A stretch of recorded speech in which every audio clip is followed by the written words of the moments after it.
हो गया था, तो ये आया था आर कहते हैं आवाज ज्यादा हो तो ये बढ़िया संकेत है, आर प्लस एच। पर अगर झाड़ियां एकदम शांत हो तो मतलब आसपास कोई शिकारी है। You understand?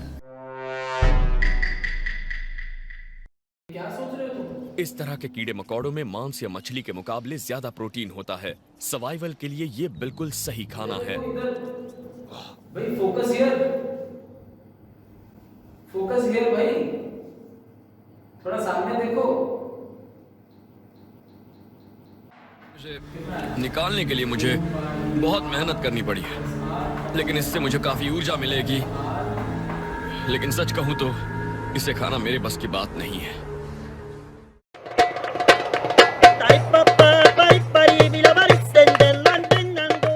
नमस्कार, welcome back guys and students. Today we will get on with the topic surface area volume, mensuration, calculation of areas, figures of perimeters, circumference and volumes। पहले थोड़ा थोड़ा, क्योंकि क्लास 10 है तो मेरे को बताने की जरूरत नहीं है कि स्टार्टिंग कहाँ से होता है, फिर भी थोड़ा थोड़ा बोल देते हैं। अब वॉल्यूम क्या है, पेरीमीटर क्या है, सर्कमफ्रेंस क्या है, एरिया क्या है, ये सब तुम्हें पता ही है, ठीक है। पहली बात, ये सारा फिगर्स और जितने टाइप के शेप्स तुम जानते हो क्लास में, everything starts with a single point. जैसे पहले पॉइंट है, पॉइंट को जॉइन करते गए लाइन है, लाइन को इंटरैक्ट करवाए एंगल्स है या कॉर्नर्स, उसको बोलते हैं कॉर्नर्स है। ऐसे ही लाइंस को जॉइन किया ट्रायंगल है, ठीक है। और उसको बेंड करके थ्री डायमेंशनल चीजें हैं और ये सब चीजें वगैरह आने लगे। अभी बात यह है, ये सब तुम्हें पता ही है, टू डायमेंशन थ्री डायमेंशन क्या होता है, वन डायमेंशन क्या होता है, एक होता है। और एक पॉइंट, पॉइंट है कितना डायमेंशन है? No dimension, yes, a point has no dimension. मतलब पॉइंट क्या है, और देखो बहुत इंटरेस्टिंग चीज, ये पॉइंट देखो, पॉइंट एक ऐसा चीज है जिसको हम बोलते हैं, हाँ थोड़ा बड़ा कर लेते हैं, इतना बड़ा है नहीं, इसको छोटे करने वाले हैं। पॉइंट एक ऐसा चीज है जिसको हम बोलते हैं, इसका ना लेंथ है, ना चौड़ाई है, ना लंबाई है, ना मोटापा है, ना लेंथ है, ना ब्रेड्थ है, ना हाइट है। समझ गए? तो इसका कुछ डायमेंशन है नहीं, डायमेंशन लेस है। मतलब एक पॉइंट किया, उसको और छोटा कर दिया, तो और छोटा कर लिया, उससे और छोटा किया, और छोटा किया, और छोटा किया, जितना छोटा करते करते गए तब तक उसका कुछ डायमेंशन है नहीं। लेकिन अगर उसका कुछ है नहीं तो उसका पॉइंट कैसे बोलेगा? कुछ तो है उसका, क्या है इसका, कोई बोल सकता है? इस पॉइंट का सारी डायमेंशन हम ले गए, लेंथ ब्रेड्थ हाइट सब छोटा करके, तो बचा क्या? कुछ फायदा, कुछ है क्या इसका? कुछ है, जिसके वजह से हम इसको बोलते हैं पॉइंट ए और इसको बोलते हैं पॉइंट बी। अब उनका कुछ नहीं है, लेंथ नहीं है, ब्रेड्थ नहीं है, हाइट नहीं है, कुछ तो है जिसके वजह से ये ए है और ये बी है, और ये ए नहीं है कि ये बी नहीं है। There is something, what is that, what is left? If everything is gone, there is no dimension, something is left. What is that? It's बचा सिर्फ उसका क्या? पोजीशन। कुछ है ही नहीं इसमें, लेकिन कहाँ है ये, इसीलिए उसको बोलते हैं पॉइंट। पॉइंट ए और पॉइंट बी को हम डिस्टिंग्विश कर पा रहे हैं। अगर दोनों में कुछ नहीं है तो उसको डिस्टिंग्विश कैसे करते हैं? मान लो दो शून्य है, तुम क्या बोल सकते हो, ये अलग है, बोलोगे नहीं सेम बोलो, लेकिन पॉइंट में ऐसा नहीं, इसमें कुछ है नहीं, फिर भी इन दोनों को हम अलग अलग पॉइंट बोलते हैं। समझ में आया? बिकॉज उनके पास पोजीशन है। कहाँ है ये हमें पता है, कुछ नहीं जो है वो कहाँ है पता है। समझ में आया कि नहीं? सो पॉइंट का बस ये फंडा है कि वहां से सब कुछ शुरू है, पॉइंट से। पॉइंट को ज्वाइन करते गए, लाइन मिल गया, लाइन को ज्वाइन करते गए, एंगल्स मिल गए, एंगल्स को ज्वाइन करते गए, और लाइंस को ज्वाइन करते गए, टू डायमेंशनल मिला हमें सरफेसेस, टू डायमेंशनल फिगर्स। और पॉइंट डायमेंशनलेस था और लाइन था जो उसका एक डायमेंशनल, वन डायमेंशनल। उसी लाइंस को ज्वाइन करके, तीन लाइंस को ज्वाइन करके एक नया चीज बना दिया, ये हो गया टू डायमेंशनल। अब टू डायमेंशनल चीज क्या है? जिसका लेंथ है और ब्रेड्थ है, लंबाई और चौड़ाई। और ये भी बता सकते हो कि टू डायमेंशनल चीजें वो सारी चीजें, all the things are two dimensional which you can draw on a piece of paper or blackboard or green board। समझ में आया? अगर कोई भी चीज तुम you can draw on a piece of paper or on a blackboard, it means it is two dimensional। ठीक है, चाहे तुम कितना भी अच्छा आर्टिस्ट हो, कितना भी बहुत सुंदर बॉल बना लो शेडिंग करके, और बोल दो कि देखो भाई ये फुटबॉल है, नहीं है क्या? निकाल सकता हूँ इसको? नहीं। क्योंकि इसको मैंने बोर्ड में बनाया है, तो ये भी स्फीयर जैसा दिख रहा है, फिर भी ये क्या है? Two dimensional. कोई भी आर्टिस्ट कितना भी पेंसिल से ड्रॉ कर ले, अच्छे से बनाएगा तो टू डायमेंशनल चीज जो थ्री डायमेंशनल दिख सकता है लेकिन है नहीं। That is due to visual effects. वो आंख की त्रुटि है, आंख की त्रुटि है जो हमें पता नहीं चलता, लेकिन उसको एक टू डायमेंशनल सरफेस पर ड्रॉ किया मतलब वो टू डायमेंशनल ही है, बस लेंथ और ब्रेड्थ।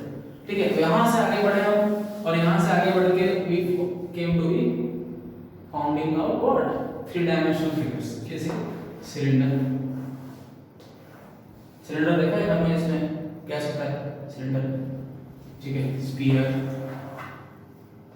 ठीक है, अब ये स्फीयर है, ठीक है, ये सर्कल है।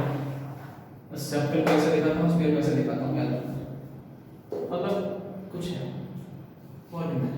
तो थ्री डायमेंशनल है, ये कोन है, बर्थडे में पहनते हो कैप्स, कोन है। ऐसे ही थ्री डायमेंशनल फिगर में पहुंच गया। थ्री डायमेंशनल में क्या हो गया?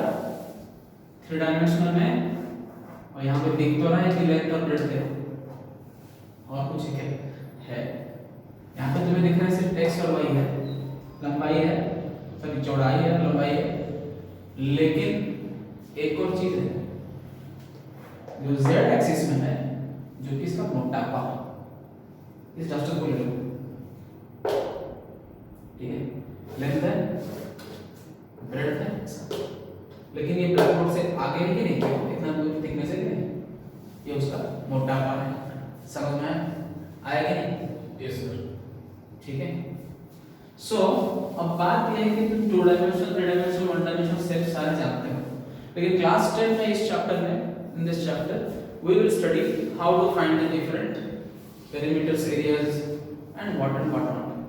So we will try to understand all the formulas। अच्छा, सारे formulas को याद रखने की जरूरत नहीं है, कुछ formulas तो ऐसे ही फंडे से हो जाएगा, और कुछ formulas इसको याद रखोगे क्योंकि अभी your study does not allow you to derive it। So let us go on, moving on to the first figure। पहली बात है क्यूबॉइड, ठीक है। अब मैं सिर्फ थ्री डायमेंशनल चीजें ही दिखाऊंगा जिनका वॉल्यूम है, which is concerned with your class 10। Okay, तो थ्री डायमेंशनल क्यूबॉइड में लेंथ है, ब्रेड्थ है और हाइट है, ठीक है। और ऐसे ही हम लेंगे क्यूब,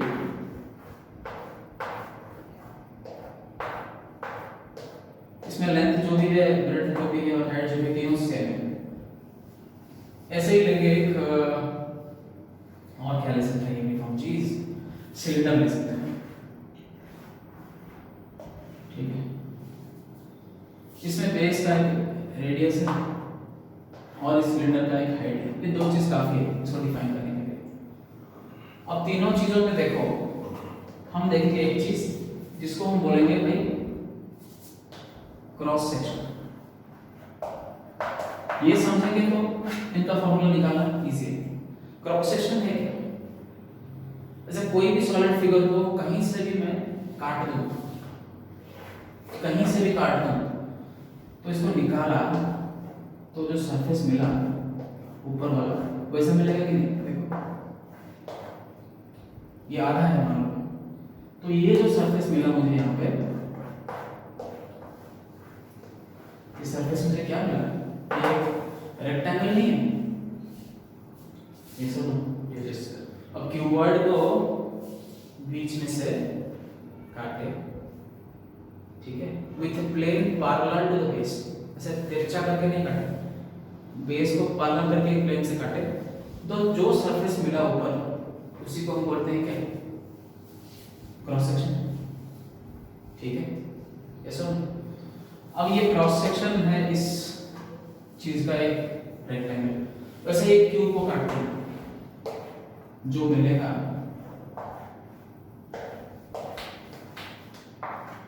यहाँ पे ऊपर आधे से काट के वो मिलेगा भाई एक स्क्वायर, मिलेगा कि नहीं?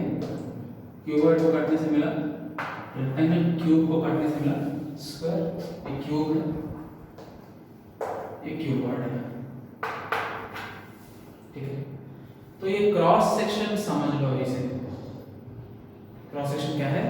The surface obtained when a three-dimensional figure is cut by an axis parallel to its base, parallel to its plane of the base। तो जो ये ऊपर वाला सरफेस मिला उसका कुछ एरिया है और उसका कुछ पेरीमीटर है, तो अभी इसके पेरीमीटर को मैं मल्टीप्लाई करूंगा इसके हाइट से, तो मुझे मिल जाएगा इसका टोटल सरफेस एरिया। समझ रहे हो क्या बोल रहा हूँ? Sorry, listen again. अगर इसके पेरीमीटर को कोई भी यूनिफॉर्म, ये सारी चीजें जो हैं, ये सारी चीजें ऐसे हैं क्या है? यूनिफॉर्म क्रॉस सेक्शनल फिगर्स, ठीक है। इन सबका क्रॉस सेक्शन यूनिफॉर्म है, मतलब कहां से भी काटूं मुझे एक ही सर्कल मिलेगा, आइडेंटिकल सर्कल। कुछ नया नया सर्कल मिलेगा क्या? बड़ा छोटा नहीं, यहाँ पे काटने से जो मिलेगा ऊपर, वहां पे काटने से वही मिलेगा, और सारे में है। तो ये सब चीजें जो है वो यूनिफॉर्म क्रॉस सेक्शनल चीजें हैं, ठीक है। और ये यूनिफॉर्म क्रॉस सेक्शनल चीजों को काटने से जो क्रॉस सेक्शन मिलता है उसका एरिया भी कांस्टेंट ही, राइट। ऐसे चीजों में देखो, यहां पे जो मिला रेक्टेंगल क्यूबॉइड में, उस रेक्टेंगल का नीचे का एरिया कितना था? बेस का एरिया, तो बेस बोल सकते हो या एरिया ऑफ क्रॉस सेक्शन बोल सकते हो। लेंथ इनटू ब्रेड्थ था कि नहीं? Yes sir. था। तो उस एरिया ऑफ बेस को जब मैं मल्टीप्लाई करता हूं उसके हाइट से, तो मुझे मिलता है क्या? उसका वॉल्यूम। समझ में आया? यहाँ पे देखते हैं। अच्छा, इसका क्रॉस सेक्शन क्या है? सर्कल है कि नहीं? इसको काटूंगा तो क्या मिलेगा? सर्कल मिलेगा। इसका एरिया है पाई स्क्वायर। अब इसी पाई स्क्वायर मतलब एरिया ऑफ द बेस को मल्टीप्लाई करूंगा हाइट से, तो मुझे मिलेगा इसका वॉल्यूम। समझ में आया? वैसे ही ये स्क्वायर है, स्क्वायर का क्या है? Area of cross section. इसका एरिया कितना है? साइड इनटू साइड ए स्क्वायर। उसको जब मैं मल्टीप्लाई करूंगा एरिया ऑफ क्रॉस सेक्शन को हाइट से, हाइट भी ये है, तो मुझे मिल गया इसका क्या? वॉल्यूम। अब देखो, थोड़ा याद रखने के लिए आसान हुआ कि यूनिफॉर्म चीजों में जिनका क्रॉस सेक्शनल एरिया यूनिफॉर्म है नीचे से ऊपर तक, उनको वॉल्यूम निकालने के वक्त तुम नीचे का बेस का एरिया को हाइट से जब मल्टीप्लाई करोगे, या फिर uniform cross sectional area of the figure of the solid multiply with its height gives you the volume. Volume क्या है? वैसे अमाउंट ऑफ स्पेस ऑक्युपाइड, कितना जगह वो लेता है, या पानी में उसको डुबा दो तो कितना पानी डिस्प्लेस करता है, बाहर गिरता है। Space occupied is volume of a solid, so वो निकल जाएगा यूनिफॉर्म चीजों में कैसे, area of base into height. समझ में आया? ये सिर्फ याद रखना only for uniform cross sectional area. तीनों में समझ में आया? Yes sir. अभी चलो इसको मिटा दें। ये जो छोटा सा चीज है हमने समझा, ये तभी है जब सॉलिड जो है वो यूनिफॉर्म है, नहीं तो नहीं है। बाकी चीजों में अप्लाई मत करना। तो ऐसे ही ठीक है, ऐसे ही एक कीबोर्ड लेते हैं, किससे उसका लेंथ ब्रेड्थ और हाइट पता है। अभी इसके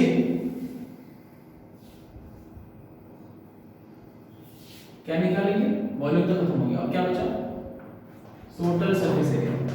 ठीक है, तीन चीजें हैं तुम्हारे इंपॉर्टेंट, एक वॉल्यूम है, एक टोटल सरफेस एरिया है और एक लैटरल सरफेस एरिया। ठीक है, अब वॉल्यूम तो हमने समझ लिया यूनिफॉर्म चीजों के लिए क्या है, टोटल सरफेस एरिया। तो एक क्यूबॉइड है, ये मान लो क्यूब है,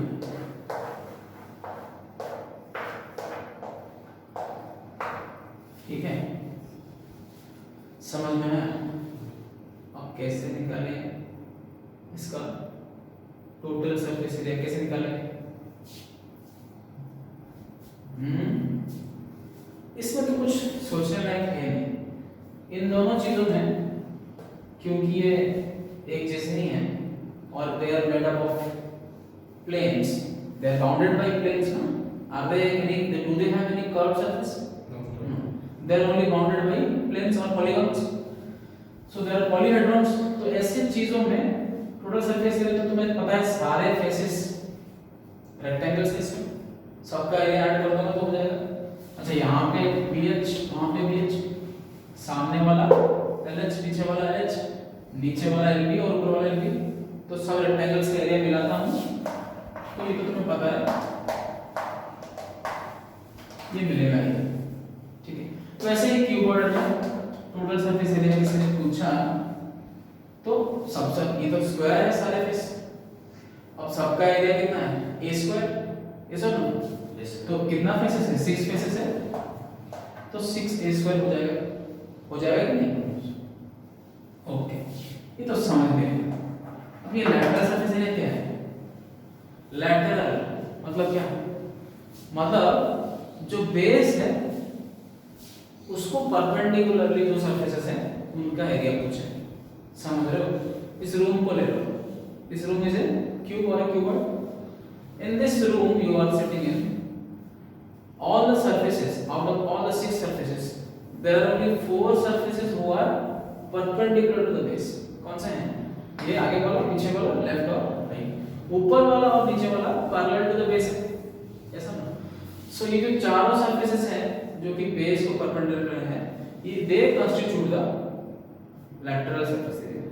ठीक है, मतलब हम बोल सकते हैं कोई भी सॉलिड में ऊपर और नीचे वाले को छोड़ के और जो सारे सरफेसेस बचे, 4 हो, 5 हो, 6 हो, कुछ भी हो, या एक ही हो, सिलेंडर में, जैसे सिलेंडर में एक ही कर्व सरफेस है ना, तो उनको एरिया जो होता है वही होता है लैटरल सरफेस एरिया। समझ में आया? तो ठीक है, तो लैटरल सरफेस एरिया जो है क्यूबॉइड में नीचे और ऊपर को छोड़ के जो बचेगा, क्या बचेगा, इसे देखा जाए तो LB + BH + HL से नीचे वाला LB है, ऊपर वाला LB है, तो निकाल दो उसको, तो बचेगा 2 बस BH + HL, यही बचेगा, LB कटेगा। ठीक है, यहाँ पे भी देखूंगा तो क्या बचेगा, a square, a square, a square, a square, 4a square, ये सब ना? समझ में आया कि नहीं? यस। ठीक है, अभी देखो ये जो लैटरल सरफेस एरिया हमने निकाला, इसको भी याद रखना है क्या? नहीं रखना है। यूनिफॉर्म चीजें हम देख रहे हैं, यूनिफॉर्म चीजों में याद रखने की जरूरत नहीं है, तरीका है। जैसे ही हमने नीचे का एरिया मल्टीप्लाई किया हाइट से और निकल गया वॉल्यूम, वैसे ही लैटरल सरफेस एरिया को निकालने के लिए नीचे का पेरीमीटर को हाइट से मल्टीप्लाई करके देखते हैं। मान लो एक एरिया को उसके ऊपर रखते हैं, कितने बार रखा, h टाइम्स, इसको तो एरिया ऑफ द बेस जो था वो h टाइम्स ऐड होता गया, तो area of the base into height होगा तो वॉल्यूम निकल गया किसका, ओनली फॉर यूनिफॉर्म सॉलिड्स, ठीक है, bye uniform cross sectional area वाले सॉलिड्स, उनका ऐसा आ रहा है, ठीक है। तो अभी नीचे का पेरीमीटर करते हैं, क्योंकि हमको कर्व सरफेस एरिया निकालना है या लैटरल सरफेस एरिया निकालना है, तो नीचे का पेरीमीटर लेते हैं और उसको हाइट से मल्टीप्लाई करते हैं, देखते हैं क्या होता है, हो सकता है नहीं हो सकता है, देखते हैं। अब इसका नीचे का पेरीमीटर कितना है, ये रेक्टेंगल है कि नहीं, यस सर, क्या है रेक्टेंगल। अब रेक्टेंगल नीचे वाला जो है वो तो बस L और B का डायमेंशन से है। अच्छा, तो इसका पेरीमीटर क्या होता है, 2 into L plus B होता है, चलो बहुत बड़े 2 into L plus B होता है, इसको मल्टीप्लाई करते हैं हाइट से। मान लो एक रेक्टेंगल के ऊपर दूसरा रखा, तीसरा रखा, चौथा रखा, ऐसे ही हाउ मेनी टाइम्स रखा, h बार रखा, बार बार रखा, लगातार रखा और पहुंच गए h तक। अब h तक पहुंच गए तो नीचे के पेरीमीटर से मल्टीप्लाई कर दिया हाइट को, देखो ये जो आया ये दोनों सेम ही क्या लिखा है, bh plus hL, यहां से h कॉमन लो, ये तो सही है अपना फंडा। तो जैसे वॉल्यूम निकालो नीचे का बेस को मल्टीप्लाई करके एरिया को हाइट से, वैसे ही यूनिफॉर्म चीजों में the lateral surface area found can be founded by base का पेरीमीटर इनटू हाइट। हो रहा है कि नहीं हो रहा है, क्यूब में देखेंगे तो वही होगा, क्यूब में देखते हैं लैटरल सरफेस एरिया नीचे का पेरीमीटर कितना है, स्क्वायर है ना, स्क्वायर का पेरीमीटर क्या होता है 4a को मल्टीप्लाई करेंगे हाइट से, हाइट भी इधर a, तो 4a into a होगा 4a स्क्वायर। तो हमने ये समझ लिया कि यूनिफॉर्म क्रॉस सेक्शन वाले चीजों में नीचे का बेस का एरिया बहुत वाइटल रोल प्ले करता है, समझ में आया, ये याद रखो। इस तरह से सोचोगे तो फॉर्मूला याद रखना और रट्टा मारना जरूरत नहीं पड़ेगी, ठीक है। और क्वेश्चन सॉल्व करोगे तो ये और भी स्ट्रेंथन हो जाएगा तुम्हारे अंदर, समझ में आया। तो नीचे का perimeter into height gives the lateral surface area, और नीचे का area into height gives the volume. ये दो चीज तुम समझ गए। ये सिर्फ होता है यूनिफॉर्म क्रॉस सेक्शनल एरिया वाले चीज, या सिर्फ वैसे सॉलिड्स जिनका क्रॉस सेक्शनल एरिया कहीं से भी काटो तो आइडेंटिकल है, तो ही। चलो ये समझ गए, आगे बढ़ते हैं।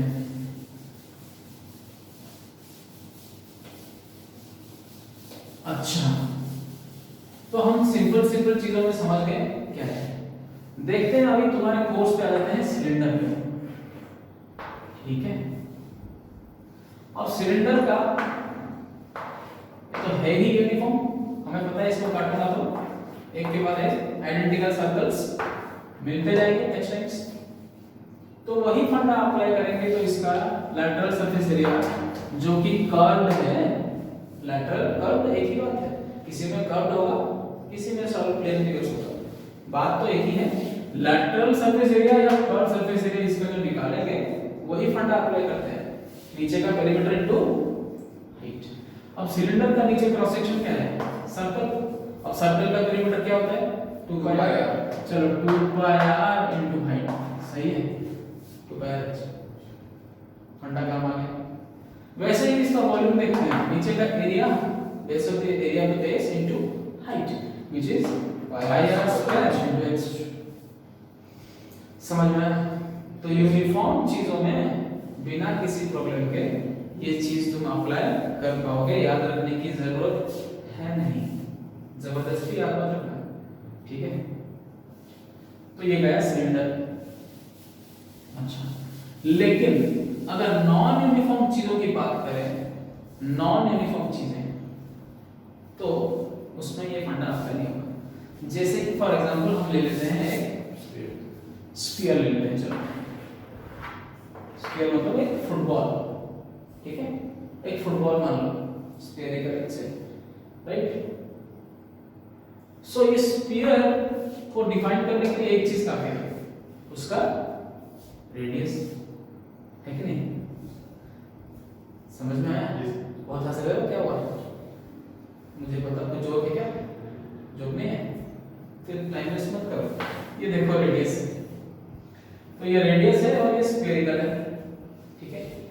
तो ये स्फीयर जो है वो कुछ वॉल्यूम लेता है, सर्कुलर उसका क्रॉस सेक्शन है, लेकिन फर्क है, यूनिफॉर्म नहीं है। तुम अगर इसको यहां से काटो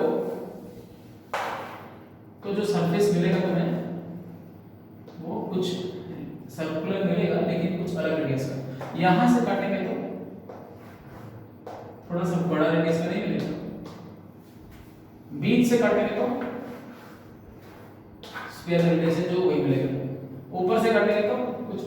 तो ये जो सर्कुलर क्रॉस सेक्शन है इसका वैरी कर रहा है कि नहीं? देखो नीचे, सबसे नीचे एक पॉइंट है, वहां से बढ़ते बढ़ते बढ़ते बढ़ते गया, फिर वहां से कम होते होते क्या, और इसको जॉइन करके स्फीयर मिला, ठीक है। मतलब इसका जो काटेंगे जो सरफेस मिल रहा है वो सर्कुलर तो है, लेकिन कांस्टेंट नहीं है, बदल रहा है, बड़ा होते होते जा रहा है, फिर उसके बाद एक जगह के बाद फिर से छोटा होते होते फिर एक पॉइंट पे आ जाता है, राइट। इसको हम बोलते हैं non uniform cross section. Area uniform नहीं है, मतलब कांस्टेंट नहीं है। इसमें वो फंडा लगाएंगे तो पता नहीं कौन सा फॉर्मूला आएगा जो गलत भी होगा। तो इसको करने में क्या है, अभी देखो ऐसे चीजें हैं जिसमें वैरी होता है हमारा एरिया, उसको हम निकालते हैं बाय इंटीग्रेशन, जो तुम पढ़ोगे क्लास 12 में, 11th के एंड में और 12th में पढ़ोगे। By integrating the small area here dx along the diameter of the sphere we can find it by definite integration, नीचे लिमिट तो ऊपर लिमिट लगा के निकाल सकते हैं। तो अभी क्लास 10 में वो सब तुम्हें ज्यादा प्रेशराइज होने की जरूरत है नहीं, बस इसको याद रख लो। क्या याद रख लो? इसका जो वॉल्यूम है वो 4/3 पाई आर क्यूब है, और इसका जो सरफेस एरिया है, टोटल सरफेस एरिया या कर्व सरफेस एरिया, सब एक ही है। इसमें जो भी सरफेस है एक ही सरफेस है, कुछ एरिया ऑफ द बेस है क्या? नहीं है, चारों तरफ से एक ही, तो सब कुछ एक ही है। टोटल सरफेस लैटरल जो भी बोलो एक ही है, वो है 4 पाई आर स्क्वायर, ठीक है। 4 पाई आर स्क्वायर मतलब मान लो 4 सर्कल्स का एरिया मिला दिया तो एक स्फीयर बन गया, ऐसा सोचो। या 4 रोटी लिया, ठीक है, चारों रोटी को मिला दिया और बन गया एक बहुत बड़ा स्फीयर। समझ में आया कि नहीं? अब ऐसे याद रखते हैं, ठीक है, जब तुम पढ़ते हो ऐसे चीजें सोचोगे तो याद रखने में भी इजी, क्वेश्चन करने में भी इजी, और मजा भी अलग से आएगा, है कि नहीं? अगर ऐसे नहीं करोगे, याद रख के बस फॉर्मूला देख के डालते जाओगे तो ये फॉर्मूला कभी याद नहीं रहेगा, तो तब प्रॉब्लम होता है, ठीक है। इंटरेस्ट भी घट जाता है, वो सब मत करना, एंजॉय करना पड़ेगा। तो ये 4 पाई आर स्क्वायर हो गया इसका कर्व सरफेस एरिया, ठीक है, और इसका वॉल्यूम हो गया ये। अच्छा, एक और चीज याद रखना, जब तुम्हारा एरिया निकालते हो तो किस में आता है? यूनिट, मीटर स्क्वायर में आता है या सेंटीमीटर स्क्वायर में आता है कि नहीं? जब वॉल्यूम निकालते हो तो सेंटीमीटर क्यूब या मीटर क्यूब में आता है। ये चीज भी याद रखना, क्यों?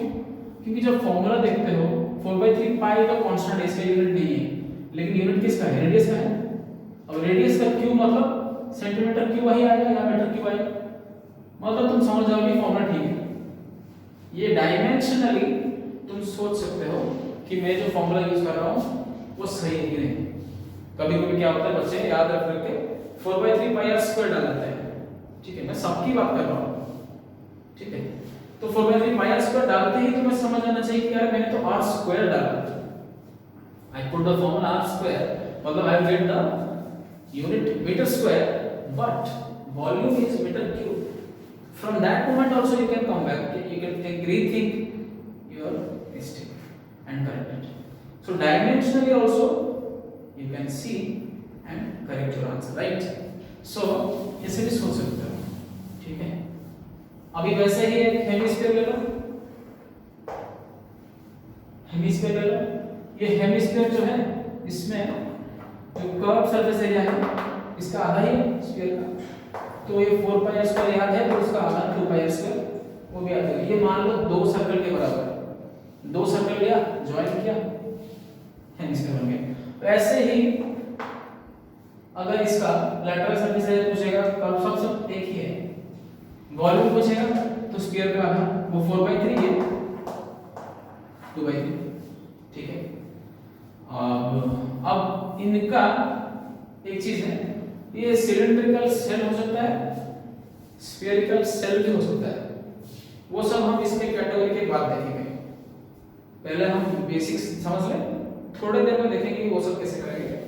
अब इसके बाद स्फीयर और हेमिस्फीयर के बाद थोड़ा आ जाते हैं कोन, ठीक है।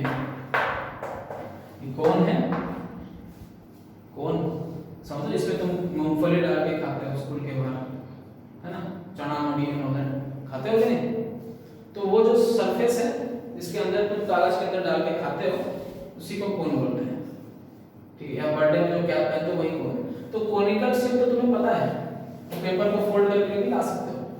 अब बात ये है, ये जो कोन है इसका फॉर्मूला भी, क्योंकि ये नॉन यूनिफॉर्म है, देखो यहाँ से काटा तो छोटा सर्कल मिला, यहाँ से काटा तो बड़ा मिला, और नीचे का बहुत बड़ा मिला, मतलब क्रॉस सेक्शनल एरिया भी वैरी करते जा रहा है।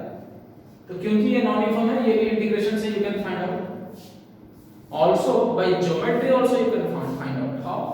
किसी भी चीज को पेपर को फोल्ड करके कोन बनाओगे और उस पेपर को निकाल के उसका एरिया नापोगे, तब भी इसी के एरिया के बराबर ही आने वाला है। वो हम नहीं देखेंगे क्योंकि एग्जाम बहुत करीब है और तुम्हें एग्जाम में ये नहीं पूछेगा एरिया निकालना।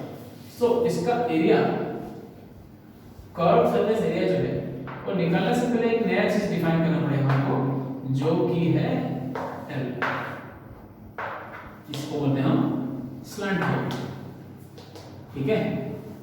अब ये स्लैंट हेड है, इस ट्रायंगल में देखो A B A O C triangle में देखो, तो ये राइट एंगल ट्रायंगल है, axis of the cone from the apex to the centre of the base, इसको बोलते हैं apex, apex of the cone इसको बोलते हैं सेंटर ऑफ द बेस। तो इन दोनों को जॉइन करोगे तो एक लाइन मिलता है, वो एक्सिस बन गया, ये रेडियस बन गया, और ये जो साइड वाला लाइन है वो स्लैंट हेड है। ये तीनों मिलके एक राइट एंगल ट्रायंगल कॉन्स्टिट्यूट करते हैं। So from here you can say the slant height is nothing but root over of x square plus r square. समझ में पाइथागोरस थ्योरम से स्लैंट हेड h और r का रिलेशन। अच्छा, ये बहुत इंपॉर्टेंट है, क्यों? क्योंकि यही नहीं निकाल पाओगे तो कुछ नहीं कर पाओगे। और एक बात, ये स्लैंट हेड और ये जो कंडीशन है ये एक ही चीज है ऐसा जो कोन को डिफाइन भी करती है, ठीक है। मान लो तुमने कोई सरफेस बना लिया, तो बोला कि ये कोन है। अब इसको हम गलत प्रूव कर सकते हैं बाय यूजिंग दिस। हम कहीं से भी स्टैंडर्ड सोचेंगे नहीं सोचेंगे तो पाइथागोरियन फार्मूला वो फॉलो करेगा ही नहीं, मतलब हर जगह अलग आएगा। समझ में आ रहा है कि नहीं? तो ये जो रूल है, ये नियम है, ये कोन का कोर नियम है, इसको फॉलो करके पूरा सारे सरफेसेस उसके आते हैं, ठीक है। अभी देखो ये जो चीज है कोन, स्लैंटेड है, तो इस कोन का कर्व सरफेस एरिया या लैटरल सरफेस एरिया जो है वो पाई आर एल है, ठीक है। कुछ चीजें हैं जो तुम्हें याद रखना पड़ेगा। और इस कोन का हम वॉल्यूम निकालेंगे तो 1/3 पाई आर स्क्वायर h। अब सिलेंडर याद है, एक सिलेंडर का एरिया वॉल्यूम था कितना, पाई आर स्क्वायर h। ऐसा मान लो कि इस सिलेंडर में 3 कोन घुस गए, कितने कोन? 3, एक इधर एक उधर एक उधर, पता नहीं किधर, लेकिन 3 कोन घुस गए, ठीक है। अब तीनों कोन का वॉल्यूम मिला के पाई आर स्क्वायर होगा, तो एक कोन का वॉल्यूम कितना होगा? 1/3 पाई स्क्वायर। ऐसा सोच लो। अब ऐसा सोचोगे तो कभी फॉर्मूला भूलोगे ही नहीं, क्योंकि सिलेंडर तो याद है, उसका 1/3 करोगे तो आ गया कोन। तो कोन का वॉल्यूम है, कोन का नियम है, and the cons surface area is also given by pi r L. समझ में आ गया? ठीक है। क्या हॉलो सिलेंडर और ये सब चीज हम अभी देखेंगे, ये सब बेसिक चीजें हम समझ गए। समझ में आया? अभी सब ऐसे सॉलिड में जाएंगे जिनका बेस थोड़ा अलग है। चलो देखते हैं। ठीक है, जो दूसरा वीडियो मेरा हमारा आ रहा है टू दी पॉइंट वाला, ठीक है, उसमें I will give you some tips and tricks about volume क्या है और कैपेसिटी क्या है, इसमें कुछ फर्क है कि नहीं, ये सब चीज देखेंगे। लेकिन अभी चलो हम चलते हैं किस पे, जो सब सरफेसेस और सॉलिड्स हम छोड़ के आए थे वो सब। चलो पहले चलते हैं सिलेंडर, लेकिन एक ऐसा सिलेंडर पे जिसका क्या ना थोड़ा प्रॉब्लम है। क्या प्रॉब्लम है ना, इसका अंदर ये ऐसा सॉलिड सिलेंडर है जिसके अंदर एयर खाली है, लेकिन थिकनेस है क्या है, ये जो थिकनेस है ये कंसिडरेबल है, मतलब कुछ काफी थिकनेस है। और ऐसा बोल सकते हैं कि दो रेडियस है, एक अंदर वाला और एक बाहर। ठीक है, इसी को ऊपर से देखेंगे तो ऐसा दिखेगा,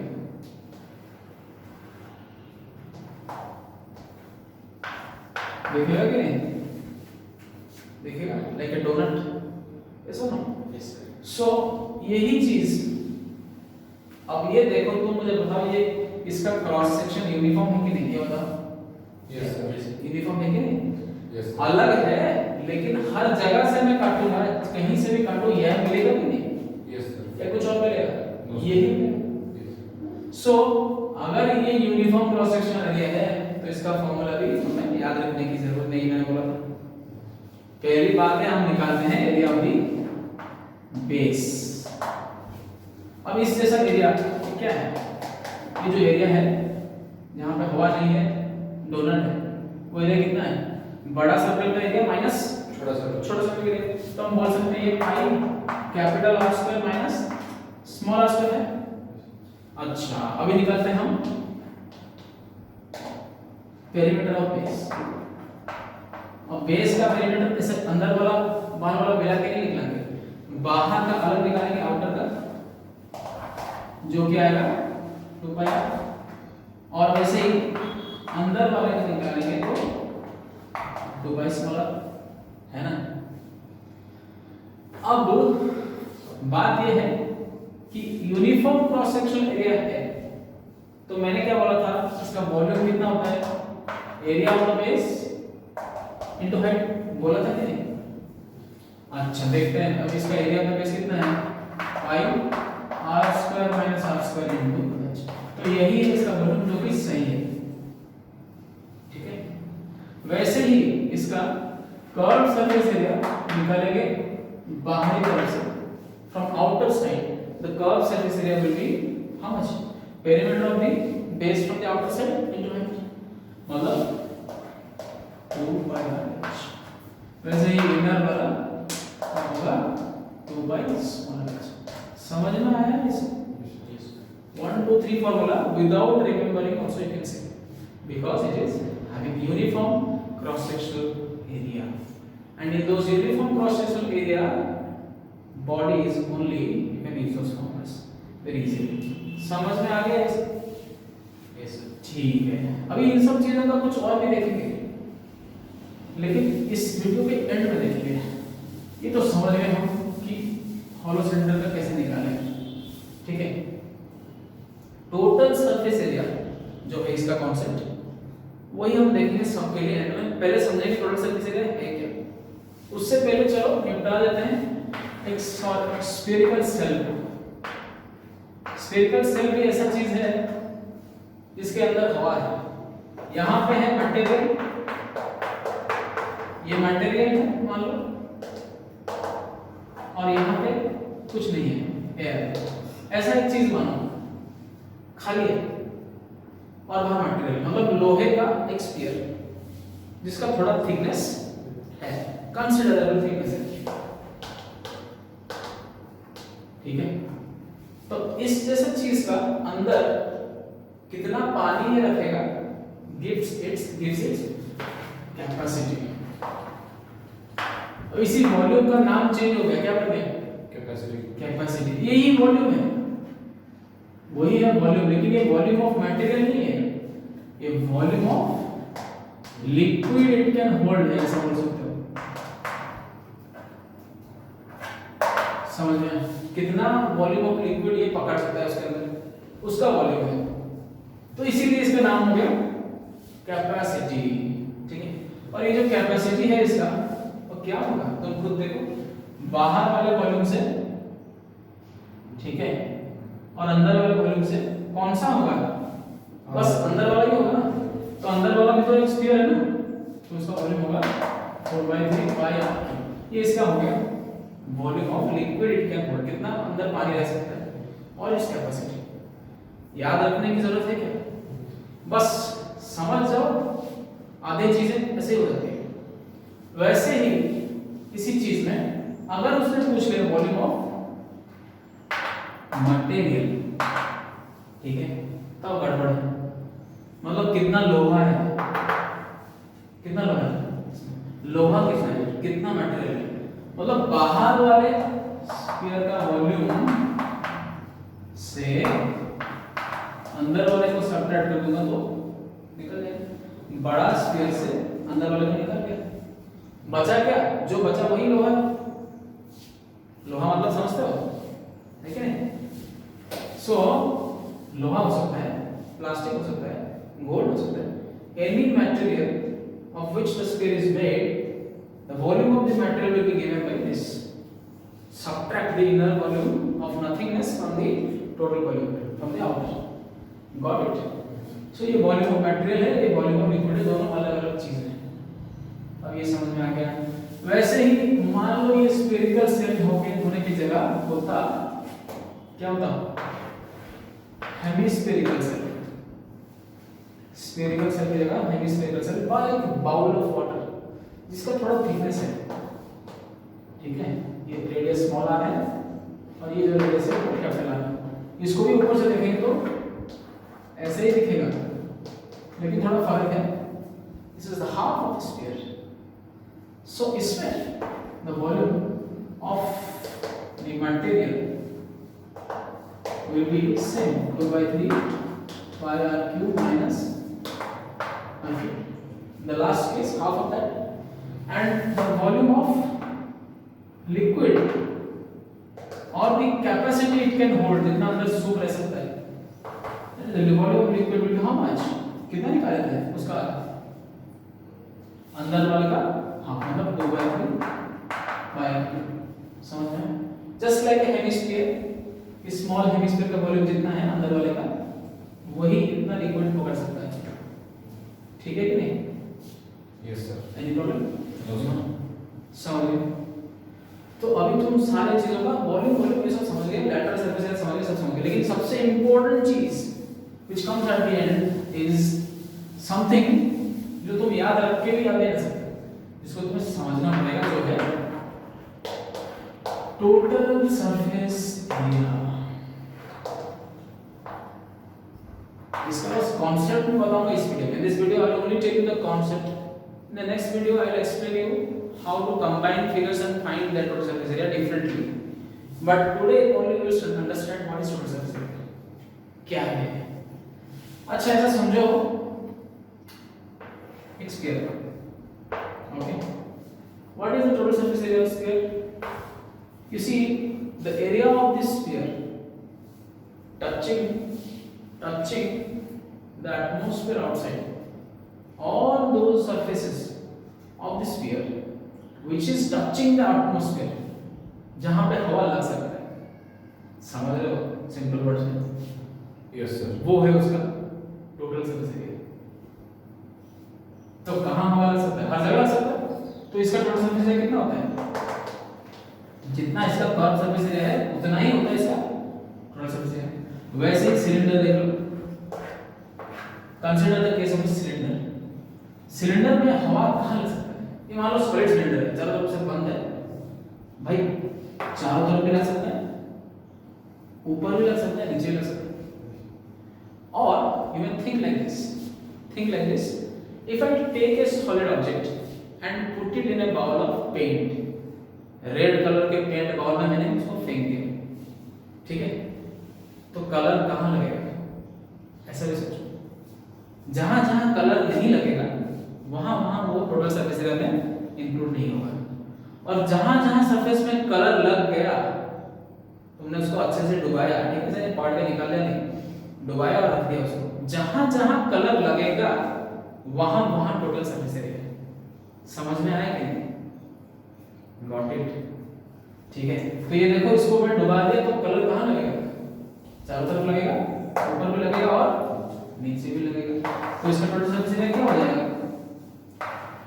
2 pi r h curve surface area plus ऊपर का पाई स्क्वायर और नीचे का पाई स्क्वायर सर्कल सर्कल। तो इसी को सिंपलीफाई करके 2 पाई आर कॉमन लेके आर प्लस एच देते हैं और इसको याद रख के बचे जाते हैं एग्जाम में। मत करना ऐसा, याद रख लो ठीक है, लेकिन all the questions may be unique. Did you understand? Remember, every question can be unique. So छोटे से चीजों की वजह से तुम्हारा बहुत बड़ा मार्क जा सकता है, राइट? वो नहीं होगा अगर तुम समझोगे कि मैंने क्या बताया, ध्यान दोगे तो वो सब गलती नहीं होगा। ये जैसे आया है उसको थोड़ा याद रखो, तो एग्जाम में कुछ भी अल्टरेशंस करेगा तो you can follow the right path. Got it? So ये टोटल सरफेस एरिया है वो इतना आ गया। अब इसको याद रखने की जरूरत है नहीं है, याद रख लिया ठीक है, लेकिन ऐसे याद रखो, उसको डुबाया भी कहाँ कहाँ लगेगा ना, ऊपर बेस में लगेगा, नीचे बेस में लगेगा और चारों तरफ में लगेगा, तो सबका एरिया निकाला और ऐड कर दिया। So we got the answer. Okay, वैसे ही एक कॉम्प्लेक्स चीज देखते हैं टोटल सरफेस एरिया में। मान लो एक सिलेंडर है which is having some thickness, inner radius r, outer radius capital R, ठीक है। अब तुम खुद ही सोच लो, ऐसे चीज इसके अंदर हवा है, यहाँ पे मटेरियल है, ये लोहे का है, यहाँ पे आयरन है, ठीक है, और बाकी अंदर वाला जो जगह है ना ये हवा है, ठीक है। अब खुद बताओ, इसको लेके मैं एक लाल कलर के कोई भी कलर के पेंट में डुबा दिया, I put it in a tumbler, put it in a bucket full of paint. Tell me, which surfaces do you think will be colored? First, ये चारों तरफ कलर हो जाएगा, कर्व सरफेस एरिया कलर हो जाएगा, ठीक है। अच्छा, ऊपर का जो एरिया है, जो ऐसे है, ऊपर से देखेंगे ये है ना, ये कलर हो जाएगा, हो जाएगा कि नहीं? हो जाएगा। अच्छा, नीचे भी है, हो गया। Top surface, bottom surface, CS है, हो गया। वन मोर थिंग, अंदर वाला surface, the inner curve surface है आउटर का, और एक कर्व सरफेस इनर भी है, ऐसा ये आउटर है और ये इनर। समझ में आया कि नहीं? तो ये सारे सरफेस कलर हो जाएंगे कि नहीं? अब इसको याद रखने की जरूरत है, इसका फॉर्मूला नहीं है। अब देखो इसका टोटल सरफेस एरिया क्या होगा, चलो डालते हैं फॉर्मूला। आउटर का 2 पाई आर एच, हाइट भी एच, इनर का 2 pi small R H, okay, plus outer surface gone, inner surface gone, plus area of the what, upper base and the lower base. So the upper base and lower base is twice of कितना होगा जो निकाले थे, पाई r square minus r square. This area was the area of the donut, remember? Yes sir. वो donut area into twice, क्योंकि ऊपर नीचे ये दोनों हो गए, अंदर से हो गया, बाहर से हो गया, और कुछ बचा नहीं है। इसी को थोड़ा सिंपलीफाई करेंगे तो मिलेगा। चलो यहाँ थोड़ा मिटाते हैं, चलो तो यहाँ पे if I take 2 pi h common, I get r plus r,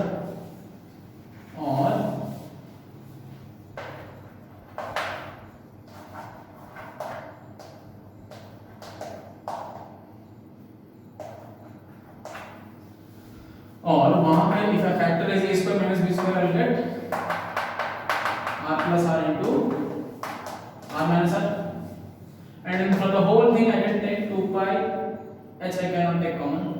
I can take 2 pi common. I can take r plus r common. Yes or no?